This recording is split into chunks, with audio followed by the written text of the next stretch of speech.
Some bad news from the UK on the Yemen front is that the UK has declined to follow the US in suspending arms sales to Yemen, and this is from the Guardian.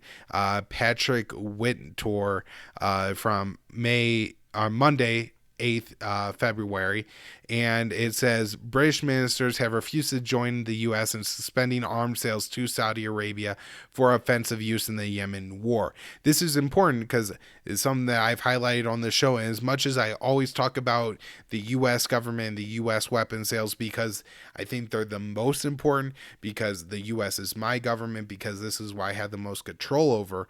At the same time, the UK support for the war in Yemen has been absolutely critical, and if the U.S. bats off completely, the UK could probably sell Saudi Arabia enough offensive weapons to somewhat keep the war going. And so it's very interesting, and we have this great U.S. empire that really includes all the NATO countries, and they're supposed to, be our allies and help us achieve our ends in the world, and yet here you have Joe Biden taking maybe his first positive step as president, and the UK won't even go along with him. Another statement from our Secretary of State, Antony Blinken. This is from Reuters.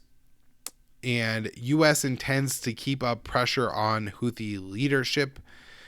And actually, this is from Ned Price, the U.S. State Department spokesman.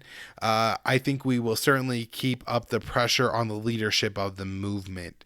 And so if, we're committed to helping Saudi defense, if we're going to keep up the pressure on the Houthi, it doesn't seem like Biden is ramping down this war a whole lot. Maybe he's taking it from 100 down to, 90 or 80, which is certainly better, but it's not very much.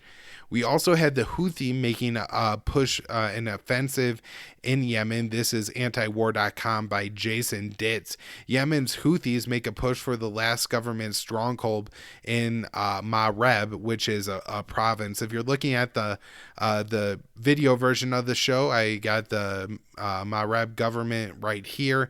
This is where they're making their offensive. If you're not, they're moving towards central Yemen. I understand that there's some important economic resources in this area, and so if the Houthis take it, it could be a relatively big move, especially since that the battle lines in this war haven't changed very much in the past 5 years.